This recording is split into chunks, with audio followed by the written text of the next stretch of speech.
Hello good morning बच्चों, welcome back in नया maths classes. आज मैं आपको इस वीडियो में DAV class 8 maths chapter number 4 direct and inverse variation इसके वर्कशीट नंबर 1 स्टार्ट करने जा रही हूँ बेटा। इससे पहले मैंने इसका एक इंट्रोडक्शन का वीडियो बनाया, अगर आपने अभी तक वो नहीं देखा है तो काइंडली आप उसको भी जरूर देख लीजिए, ठीक है बेटा। तो चलिए इसका क्वेश्चन स्टार्ट करते हैं। Question number 1। क्वेश्चन नंबर 1 में क्या बोल रहे हैं बेटा, इसमें पार्ट्स दिए हैं। Fill in the missing terms in the following tables if x and y vary directly. आपको मैंने वेरिएशन का पढ़ाया था इंट्रोडक्शन के अंदर कि इस चैप्टर के अंदर आप दो तरीके के वेरिएशन के बारे में पढ़ेंगे। एक तो डायरेक्ट वेरिएशन, जैसे कि चैप्टर का नाम है डायरेक्ट एंड इनवर्स वेरिएशन, तो एक डायरेक्ट वेरिएशन के बारे में पढ़ेंगे, एक इनवर्स वेरिएशन के बारे में पढ़ेंगे। अभी जो आपकी वर्कशीट में स्टार्ट करा रही हूँ, इसमें जितने भी क्वेश्चन आएंगे आपके सारे डायरेक्ट वेरिएशन के ही आएंगे, ठीक है। यानी कि हम इस टॉपिक को कवर अप करेंगे इसके अंदर, इस वर्कशीट के अंदर। अब देखिए क्वेश्चन में क्या बोला है, आपको यहाँ पर मिसिंग नंबर फिल करने हैं। ये जो टेबल बनाकर दिया है आपको टेबुलर फॉर्म में, इसमें जो मिसिंग नंबर है, जहाँ पे ब्लैंक मैंने लगाया हुआ है, यहाँ पर आपको फिल करने हैं if x and y vary directly. Vary directly का मतलब क्या होता है मैं आपको भी बताती हूँ बेटा। देखो इसमें क्या है, it is given that x and y vary directly. ये क्वेश्चन में ऑलरेडी दिया हुआ है। वेरी डायरेक्टली का मतलब क्या है, यहाँ पर आपका डायरेक्ट वेरिएशन है, ठीक है। इसका मतलब ये निकलता है, इसका मतलब यहाँ पर ये है कि यहाँ आप क्या फॉर्मूला पुट करेंगे, यहाँ पर आप ये लगाएंगे x divided by y is equal to k where k is constant. इसके बेस पे आपका ये क्वेश्चन सोल्व होगा, ठीक है बेटा। इसके बेस पे क्वेश्चन सोल्व होगा। आप देखिए इस चीज को आप ये समझो कि आपका ये क्या है, डायरेक्ट वेरिएशन है ना, डायरेक्ट वेरिएशन है। तो जब आपको डायरेक्ट वेरिएशन का क्वेश्चन करना होगा, आपको यहाँ पर क्या समझना है कि जब आपको डायरेक्ट वेरिएशन का क्वेश्चन करना होगा तो आपको डिवीजन करनी है। D for direct and D for division. तो जब आपके डायरेक्ट वेरिएशन का क्वेश्चन आएगा तो आपको क्या करना है, डिवीजन करनी है। यानी कि जो भी यहाँ पर वेरिएबल जो दिए हुए हैं आपको, यहाँ पर उन दोनों को आपको डिवाइड करना है और उनकी वैल्यू क्या निकलेगी, के मतलब कांस्टेंट, जो की वैल्यू चेंज नहीं होगी, ठीक है। तो इसके हिसाब से x upon y equal to के हिसाब से मेरा यहाँ पर क्या होगा, x की सबसे पहले वैल्यू क्या दी हुई है 6 अपॉन 18, ठीक है। इसको मैं किसके इक्वल लिखूंगी, 8 अपॉन ब्लैंक के इक्वल लिखूंगी। इसको किसके इक्वल लिखूंगी, 12 अपॉन ब्लैंक के इक्वल लिखूंगी। इसको किसके इक्वल लिखूंगी, ब्लैंक अपॉन 63 के इक्वल लिखूंगी, ठीक है बेटा। अब जो मुझे यहाँ पर वैल्यूज दी नहीं हुई मैं उनको लेट कर लेती हूँ। यहाँ मैं p मान लेती हूँ, q मान लेती हूँ, यहाँ पर r मान लेती हूँ।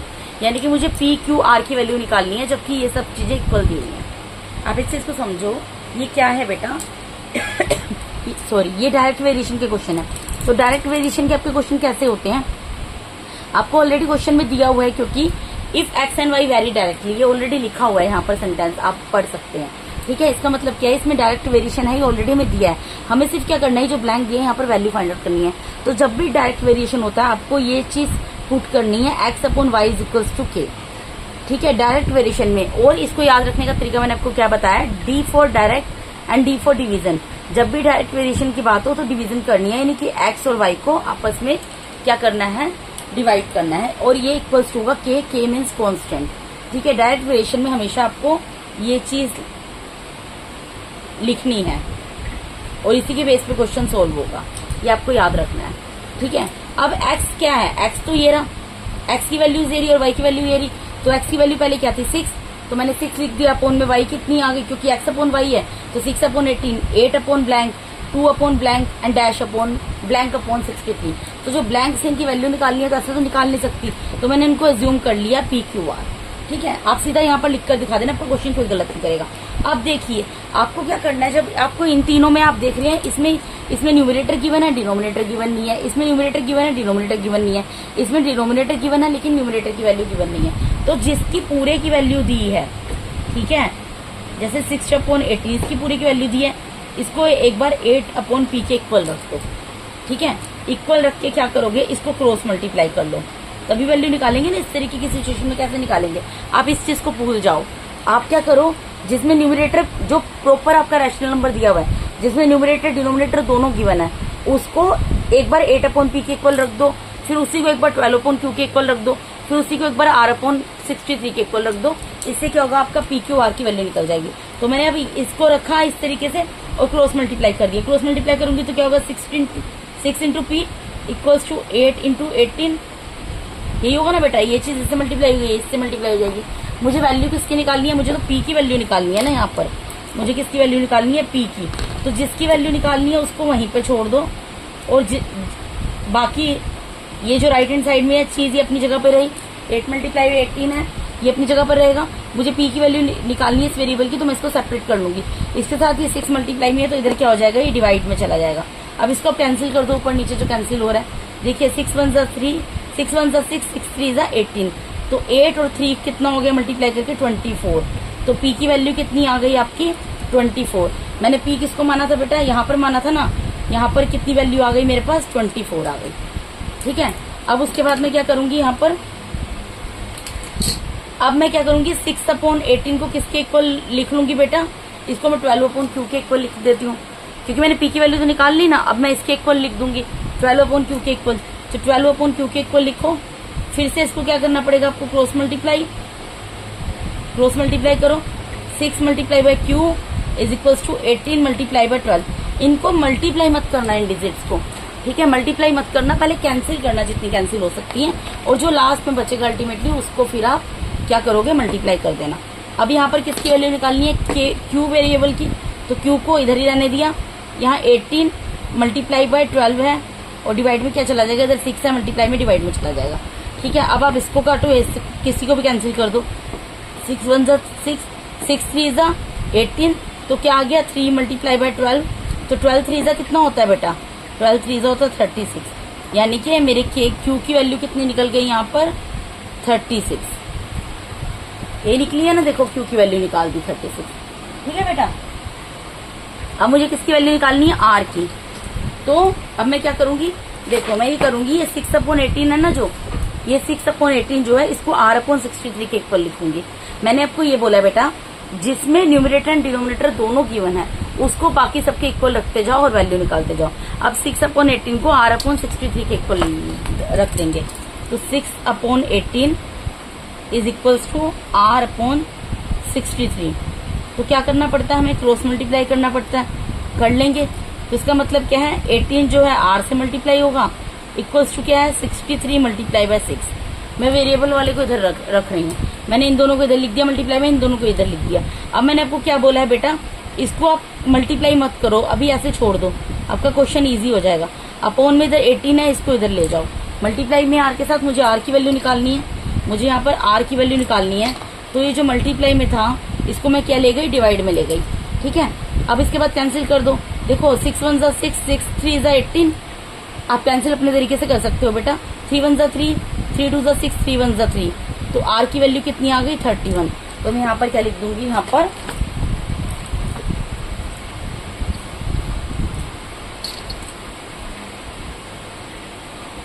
सॉरी बेटा 21 आई है, मैंने गलती से 31 बोल दिया। 21 आया ना कैंसिल करके। 6 2 3 2 जा 6, 3 1 जा 3। तो 21 आ गई। तो इसकी वैल्यू कितनी आ गई बेटा, यहाँ पर 21 आ गई। ठीक है बेटा। तो यहाँ पर वैल्यूज क्या निकल गई, देयरफॉर वैल्यूज क्या निकालनी है, 24 36 21। 24 36 21। ये मैंने ऐसे आपको लिख कर दिखाया है। बेसिकली आपको जो टेबुलर फॉर्म में दिया इसी में फिल करना है, इसमें मैंने फिल कर दी 24 36 21। ठीक है। अब इसका सेकंड पार्ट करते हैं बेटा। सेकंड पार्ट भी एकदम सेम है, तो वही लिखेंगे, इट इज गिवन, क्योंकि उसी के पार्ट है ना। That x and y vary directly। ठीक है। तो इसका मतलब क्या है, therefore x/y is equals to k आएगा। k मतलब कांस्टेंट, जो जिसकी वैल्यू चेंज नहीं होगी। ये भी जो वैल्यूज निकली है ना बेटा पहले वाले क्वेश्चन में, आप इन सबको डिवाइड करोगे ना, सेम आंसर आएगा। 6/18 करोगे 1/3 आएगा, इसको भी करोगे 1/3 आएगा, इसको भी करोगे 1/3 आएगा, इसको भी करोगे 1/3 आएगा। यानी कि कांस्टेंट आ गई आपकी वैल्यू, कि एक कांस्टेंट आ गया। वो कर नहीं दिखाना था, इसलिए मैंने कर नहीं दिखाया। अब यहाँ पर भी आपको ब्लैंक नजर आ रहे हैं, तो यहाँ पर भी आप इसको P मान लो। मैं पहले सबसे यहाँ पे लिखूंगी ना, एक्स अपॉन वाई कितना लिखूंगी 10/5 इक्वल्स टू, यहाँ पर क्या देखो जो है मैं वो लिखती जा रही हूँ। एक्स अपॉन वाई की वैल्यू पुट करनी है ना, तो एक्स की वैल्यू तो सब है और वाई की वैल्यू सब है। सबसे पहले एक्स की वैल्यू क्या है 10 और वाई की क्या है 5, ये लिख दिया।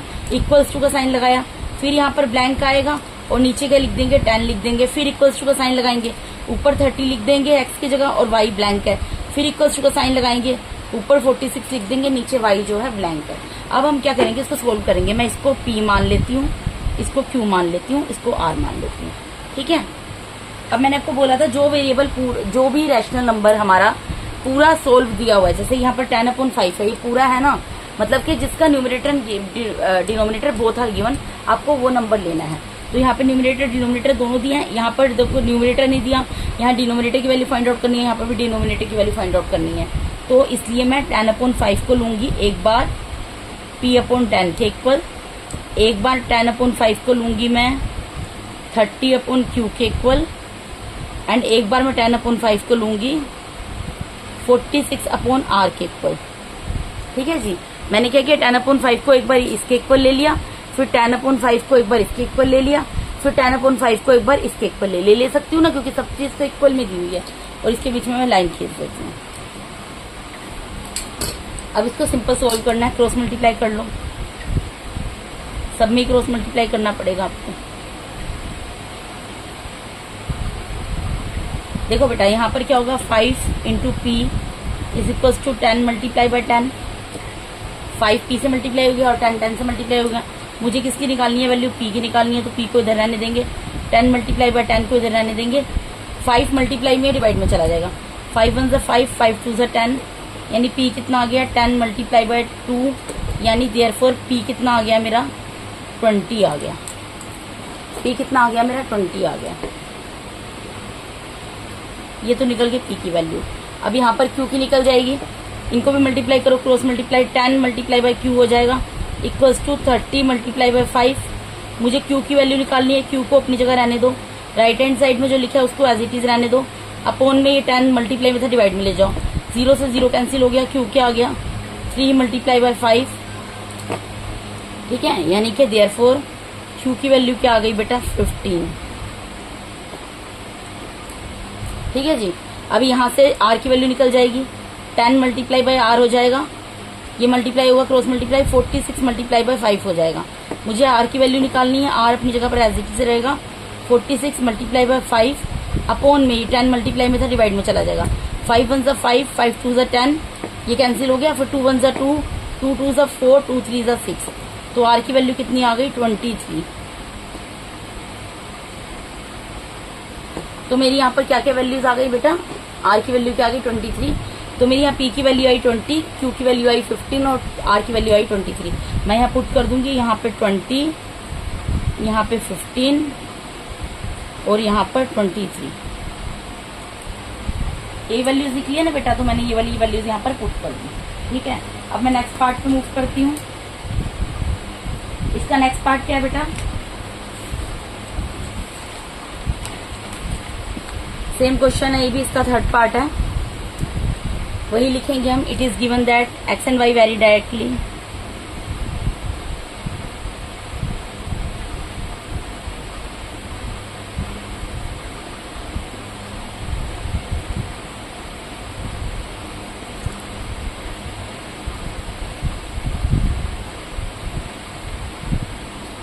ठीक है, therefore x/y is equals to k रहेगा कांस्टेंट।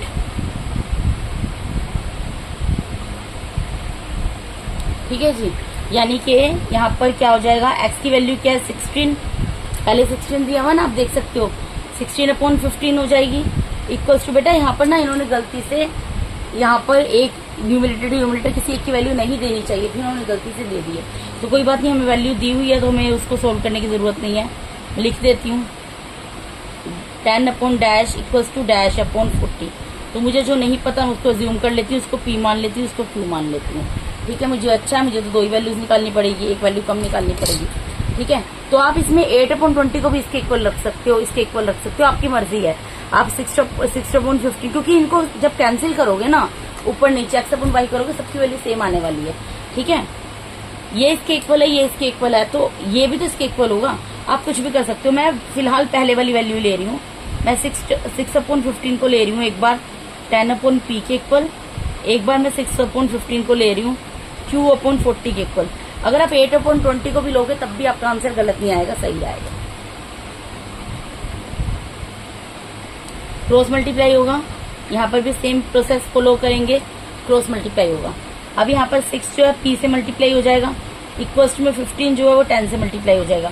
मुझे निकालनी है वैल्यू p की, तो p क्या होगा 15 मल्टीप्लाई बाय 10 अपॉन में 6 मल्टीप्लाई में है तो डिवाइड में चला जाएगा। अब कैंसिल करेंगे बेटा, इसको बेशक आप 2 से कर देती हूँ, 2 3 ज़ा 6, 2 5 ज़ा 10, 3 1 ज़ा 3, 3 5 ज़ा 15। तो p की क्या आ गई वैल्यू 5 मल्टीप्लाई बाय 5, यानी p क्या निकल गया 5 5 ज़ा 25। ठीक है, तो p की वैल्यू तो मैंने निकाल दी, यहाँ पर p की वैल्यू तो निकल गई मेरी 25। ठीक है जी, अब मुझे यहाँ किसकी निकालनी है, q की वैल्यू मल्टीप्लाई कर लो। 15 multiply by q is equals to क्या होगा बेटा 40 मल्टीप्लाई बाय 6। q की वैल्यू निकाली है, जिस वेरिएबल की वैल्यू निकाली है उसको अलग कर लेते हैं। 40 multiply by 6 as it is रहेगा अपनी जगह पर, 15 मल्टीप्लाई में डिवाइड में चला जाएगा। अब इसको कैंसिल कर लो, 3 2 ज़ा 6, 3 5 ज़ा 15, 5 1 ज़ा 5, 5 8 ज़ा 40। तो q क्या आ गया 8 मल्टीप्लाई बाय 2, यानी q क्या आ गया 16, 8 2 ज़ा 16 होता है आंसर। ठीक है, यानी p की वैल्यू क्या आ गई 25 और q की वैल्यू क्या आ गई 16। यही मुझे निकालनी थी, देखिए। ठीक है बेटा, इसके तीनों पार्ट हो गए। क्वेश्चन नंबर सेकंड में मूव करते हैं। यहाँ पे मैंने ये बॉक्स बना के रख लिया क्योंकि बेटा बहुत ज्यादा टाइम वरना वीडियो का वेस्ट हो जाएगा। यहाँ पर बोल रहे हैं 5 बैग्स ऑफ राइस। अब आप इसको ध्यान से समझना क्या बोल रहे हैं। 5 बैग, मैंने आपको बोला था आपको पहचान कराऊंगी कि किस तरीके से पहचान सकते हैं कि क्वेश्चन इंट्रोडक्शन में आपको बोला था ना मैंने कि मैं आपको कोई क्वेश्चन तो आपको ये पेपर में नहीं आएगा कि डायरेक्ट वेरिएशन से सोल्व करना है या इनवर्स वेरिएशन है, या वो खुद आपको पता लगाना पड़ेगा। तो मैंने जब इंट्रोडक्शन का इस चैप्टर का वीडियो बनाया था उसमें मैंने ये चीज बोली थी कि मैं आपको एक ट्रिक बताऊंगी जिससे आप पता लगा सकते हैं कि आपका क्वेश्चन डायरेक्ट वेरिएशन का है या इनवर्स वेरिएशन का है। तो अब इस क्वेश्चन से मैं स्टार्ट कर दूंगी। ठीक है, तो चलिए देखते हैं क्वेश्चन में क्या बोल रहे हैं। यहाँ पे क्वेश्चन में बोल रहे हैं बेटा 5 bags of rice weight 150 kilogram. 5 bag हैं चावल के, राइस के, जिनका वेट जो है 150 किलोग्राम दिया हुआ है। How many such bags of rice will weight 900 kg। तो इस तरीके के कितने बैग्स होंगे राइस के जिनका वेट 900 kg होगा। इस क्वेश्चन को, इन सारे क्वेश्चंस को आपको एक इंस्ट्रक्शन दे रही हूँ, मानना न मानना आपके ऊपर है। इनको बिना टेबल बनाए सोल्व मत करना, एग्जाम में भी गलत हो जाएंगे। ठीक है बेटा, तो मुझे यहाँ पर क्या दिया हुआ, मुझे यहाँ पर एक तो दिया हुआ है नंबर ऑफ, मुझे एक दिया हुआ है नंबर ऑफ राइस बैग, और दूसरी चीज मुझे इसमें क्या दिया हुआ है, वेट दिया हुआ है। वेट किस में दिया हुआ है, किलोग्राम में दिया हुआ है। ठीक है, जो चीज दिया हमने वो लिख ली। मुझे यही बात कर रहे हैं ना 5 बैग्स ऑफ राइस, एक तो राइस की बात कर रहे हैं, तो बैग्स की बात कर रहे हैं, तो 5 नंबर है तो नंबर ऑफ राइस बैग्स दिया हुआ है, और एक वेट की बात कर रहे हैं तो केजी के अंदर दिया, वो मैंने लिख दिया। अब यहाँ पर क्या बोल रहे हैं, जब 5 राइस के बैग हैं, ठीक है, तो उनका वेट 150 किलोग्राम है। 5 राइस के बैग का वेट जो है 150 किलोग्राम है। ये आपसे बोल रहे हैं 900 किलोग्राम ऐसे कितने राइस के बैग है जिनका वेट 900 किलोग्राम होगा। समझिए आप क्या बोल रहे हैं। यहाँ पर ये बोल रहे हैं कि आपको नंबर ऑफ राइस बैग, मतलब चावल के जो है 5 बैग हैं जिनका वेट 150 किलोग्राम है, तो आपको ये बताना है कि इसी तरीके के अगर 900 किलोग्राम राइस के बैग्स होंगे, ठीक, राइस होंगे 900 kg राइस होंगे, तो वो कितने बैग्स में जाएंगे, उनके कितने राइस के बैग्स बनेंगे। ठीक है, तो हम क्या इसमें आपको क्या लिखना पड़ेगा हमेशा, late the number of bags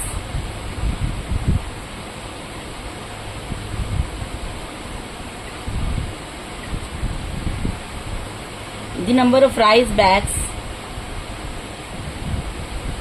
मुझे निकालना है ना तो मैं इसको लेट कर लूंगी। Let the number of rice bags for 900 kg weight is equals to x. मैंने मान लिया कि जो 900 वेट है 900 केजी है, सॉरी 900 केजी है, उसके लिए नंबर ऑफ राइस जो हैं उनके बैग्स जो है वो एक्स है। ठीक है, मैंने ये मान लिया। अब ये कैसे, अब यहाँ पर आप चीज देखो, अब आपको बताऊंगी कि आपको कैसे पता चलेगा। देखो बेटा, यहाँ पर जब 150 किलोग्राम राइस थे, जब 150 किलोग्राम राइस थे तो उसके बाद वो कितने हो गए, 900 हो गए। तो 150 में 900 क्या हुआ, इंक्रीज हुआ। तो जब कोई चीज इंक्रीज होगी उसका एरो ऊपर की तरफ आप लगा देना।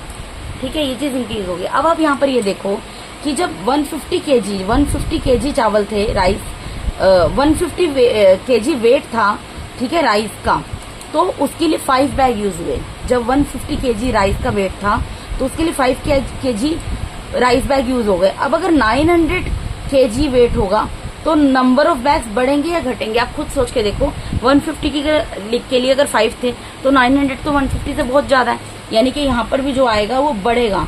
तो जब एरो आपका या तो ऊपर की तरफ दोनों तरफ जाए या फिर दोनों तरफ नीचे आए तो वो डायरेक्ट वेरिएशन होगा। ठीक है, तो भी मेरे दोनों तरफ एरो क्या है, ऊपर चला गया, तो ये क्या है, डायरेक्ट वेरिएशन है। तो मैं यहाँ पर क्या लिखूंगी, this is a case of direct variation as the weight in kilogram लिखा हुआ है ना यहाँ पर, तो मैंने लिख दिया इंक्रीजेस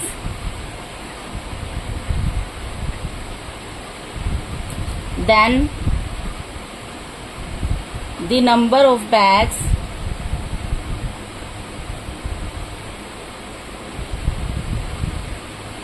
will definitely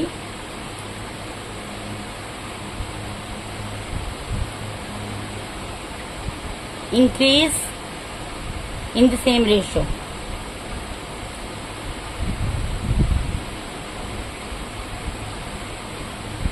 और ये टफ नहीं है बेटा लिखना, ही क्वेश्चन से ही है।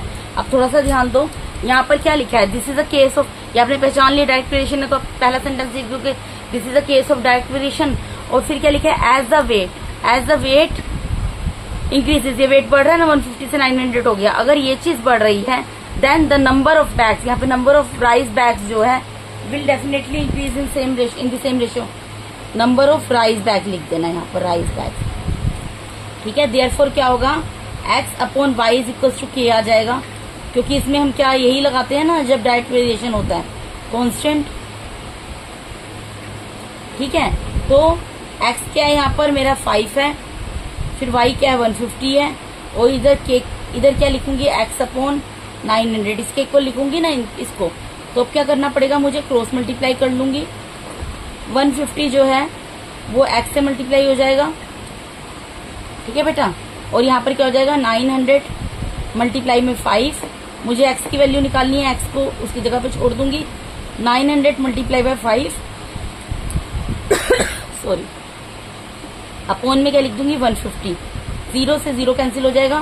ठीक है बेटा, 5 1 5, 5 3 15, 3 1 3, 3 3 9 और 1 0। अब कैंसिल करेंगे क्या आ जाएगा, 30 आ जाएगा। x की वैल्यू क्या आ गई, 30 आ गया। तो मैं इधर लिख देती हूँ बेटा, देयरफॉर जिसको हमने लेट किया था वही चीज मैं लिख रही हूँ, ऊपर वाला सेंटेंस ही लिख रही हूँ। Therefore the number of rice bags for, therefore the number of rice bags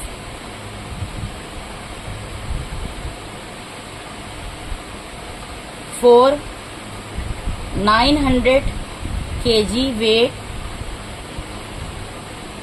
is equals to 30 bags. Bags word लिखना है क्योंकि बैग्स बताने थे आपको यहाँ पर। ठीक है, आंसर। तो ये आपका यहाँ पर ही क्वेश्चन सोल्व हो गया। ठीक है बेटा, अब इसके नेक्स्ट पार्ट पे नेक्स्ट क्वेश्चन पे जाते हैं, थर्ड क्वेश्चन। यहाँ पर क्या बोला बेटा, the cost of 3 kg of sugar is ₹105। यहाँ पर 3 kg कॉस्ट, जो 3 kg शुगर है यानी 3 किलो चीनी है, उसकी कीमत कितनी है, 105। What will be the cost of 15 kg of sugar. तो अगर 15 kg शुगर होगा तो उसकी कॉस्ट कितनी होगी। तो सिंपल सा क्वेश्चन है, हमें क्वांटिटी दी हुई है यहाँ पर,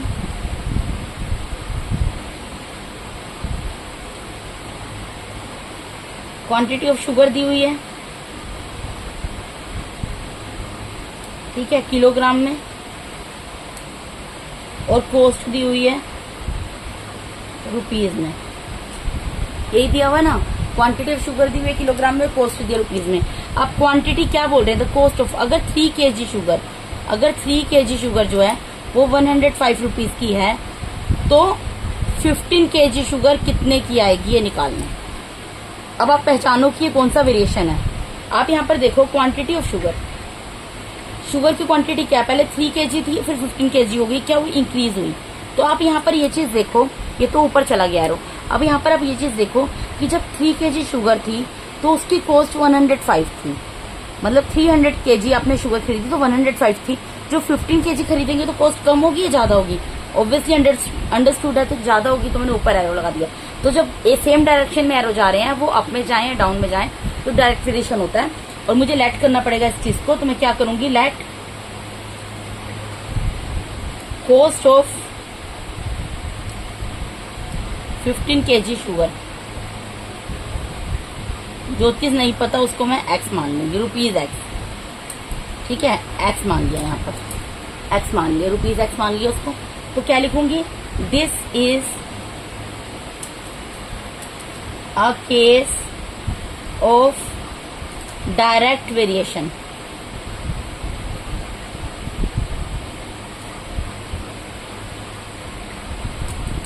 as the quantity of sugar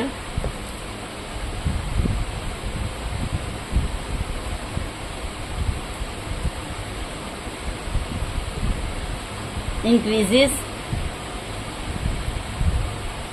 जब क्वांटिटी इंक्रीज होगी then the cost of sugar will definitely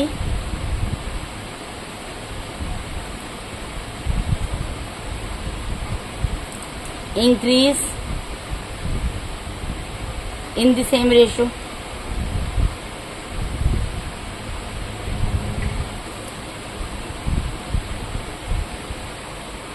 Therefore, भाई सिंपल सी चीज देखिए, ये डायरेक्ट वेरिएशन है। अगर क्वांटिटी ऑफ शुगर बढ़ेगी तो कॉस्ट भी ऑब्वियसली बढ़ेगी सेम रेशियो में। तो ये क्या है, x upon y is equal to k constant, where k is constant, direct variation है। तो डायरेक्ट वेरिएशन है, एक्स क्या है, आप एक्स अपॉन वाई क्या लिखेंगे, 3 अपॉन 105, और के क्या लिखेंगे, 15 अपॉन एक्स, के नहीं सॉरी, एक्स अपॉन वाई लिख रहे हैं, ठीक है। ये x upon y is equal to k किया ना मैंने, के तो कॉन्स्टेंट, इसका आंसर आएगा। एक्स की वैल्यू क्या है यहाँ पर 3, 105, इसको किसके इक्वल लिखूंगी, 15 अपॉन एक्स के, ठीक है। यानी कि इन दोनों के जो आंसर्स आएंगे ना वो ऐसे आएंगे, उनको दोनों को आपस में कैंसिल करूंगी तो सेम प्रोपोर्शन में आएंगे, ठीक है। तो अब क्या करना पड़ेगा, मुझे क्रॉस मल्टीप्लाई करना पड़ेगा। 3 को x से मल्टीप्लाई किया, 105 जो है वो 15 से मल्टीप्लाई हो गया।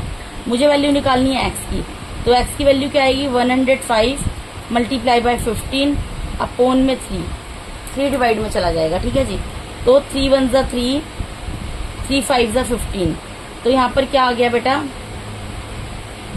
105 मल्टीप्लाई बाय 5। आप इन दोनों को मल्टीप्लाई करके देख लो क्या आएगा, 5 5 जा 25, 5 1 जा 5, तो 525 आ गया, रुपीज 525, रुपीज 525। तो यहाँ पर आप क्या लिख दोगे, देयरफॉर द कॉस्ट